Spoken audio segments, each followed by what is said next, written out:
Corona ने आपको क्या दिया? हर रोज मरीजों की बढ़ती संख्या, हर रोज कोरोना से मौत के बढ़ते आंकड़े। ना आप आजादी से कहीं घूम सकते हैं, ना घर से बाहर परिवार दोस्त के साथ वक्त बिता सकते हैं। अब जिंदगी पहले जैसी नहीं रही। 2 गज दूरी और मास्क पहनना कोरोना से बचने के लिए जरूरी है। इस हालात से आजादी कैसे मिलेगी? फिर से जिंदगी पटरी पर कैसे लौटेगी? इसका जवाब है जब तक दवाई नहीं तब तक ढिलाई नहीं। कोरोना का इलाज है वैक्सीन, जिसके लिए दुनिया के कई देशों में इस वक्त रिसर्च चल रही है। वहां से वैक्सीन के नतीजों को लेकर अच्छी खबरें सामने आ रही। कई जगह तो वैक्सीन ट्रायल के लास्ट स्टेज पर है और हर किसी को खुशखबरी का इंतजार है। यह इंतजार बेमानी भी नहीं। टेली सीरीज के इस एपिसोड में देखिए जिज्ञासा, क्वेरीज ऑफ द पीपल। दुनिया भर में बन रही वैक्सीन में भारत अब तक 150 करोड़ से अधिक डोज की डील कर चुका है।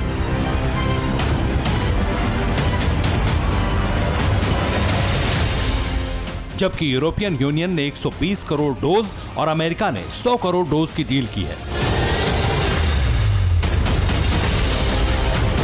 लेकिन फिलहाल सरकार का फोकस ऑक्सफोर्ड और एस्ट्राजेनेका की वैक्सीन पर है।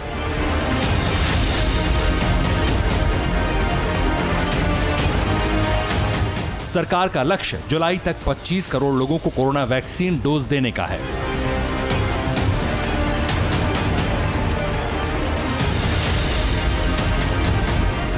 हर शख्स को वैक्सीन की 2 डोज की जरूरत पड़ेगी, तो उस हिसाब से जुलाई तक भारत को कम से कम 50 करोड़ डोज चाहिए होंगी।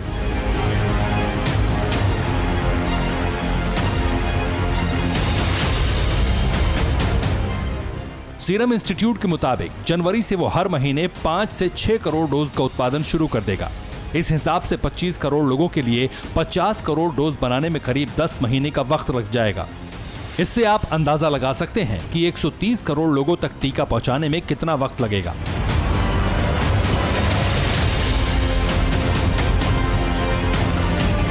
और ये भी समझना है कोई भी वैक्सीन हो वो 100% एक्यूरेट नहीं है। ये हमारा एक नेचुरल, एक नॉर्मल जीने का तरीका बनना होगा एटलीस्ट 2-3 साल के लिए, अगर इस महामारी को हमें टोटल कंट्रोल करना और बचना है।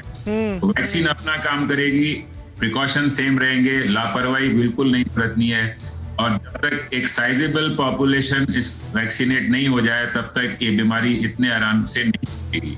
तो इसलिए प्लीज गवर्नमेंट के साथ कोऑपरेट करें, डॉक्टर्स के साथ कोऑपरेट करें और अपने कॉमन सेंस यूज करें, अपनी फैमिली और अपने को बचा के रखें।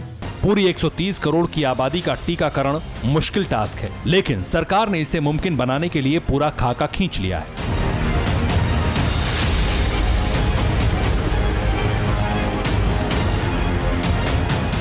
सबसे पहले देश के 1 करोड़ से ज्यादा हेल्थ वर्कर्स को कोरोना का टीका लगाया जाएगा।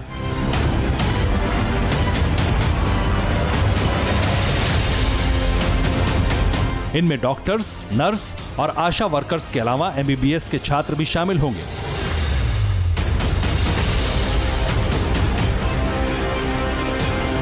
लेकिन जिन्हें कोरोना वैक्सीन की डोज मिल जाएगी वो ये ना समझें कि अब वो कोरोना के चंगुल से आजाद हो गए। 2-3 चीजें इसमें मैं बताना चाहता हूं कि इस समय वर्ल्ड में सबसे ज्यादा पर डे केसेस कोरोना के इंडिया में हो रहे हैं। वैक्सीन आते और लगते हैं, जितनी बड़ी हमारी पॉपुलेशन है, जितना बढ़िया काम गवर्नमेंट कर रही है, शायद ही कोई और कंट्री इतना अच्छा कर रही होगी, लेकिन बहुत बड़ी मंजिल है।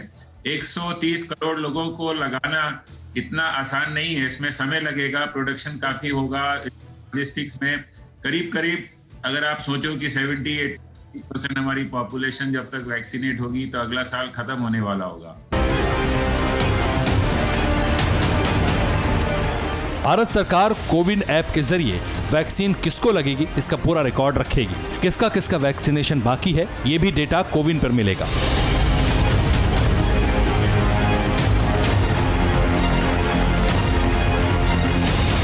कोविन वैक्सीनेशन को सरकार आधार से लिंक करवाने पर भी विचार कर रही है।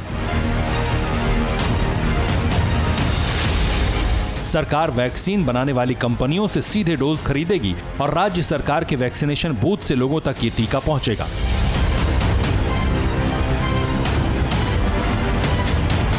देश में 6,10,000 से ज्यादा गांव हैं और सरकार का लक्ष्य हर शख्स को कोविड का टीका देने का है।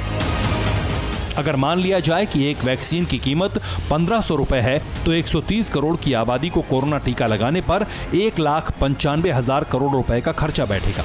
हिंदुस्तान का हेल्थ बजट करीब 70,000 करोड़ का है, यानी हर हिंदुस्तानी को वैक्सीन देने में स्वास्थ्य बजट का लगभग 3 गुना खर्चा आएगा।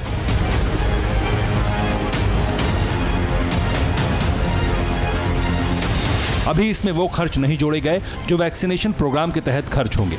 सरकार के सामने चुनौती स्वास्थ्य भी है और बजट भी। लॉकडाउन बढ़ाकर मोदी सरकार ये साबित कर चुकी है कि उसे हर हिंदुस्तानी की जिंदगी की फिक्र है।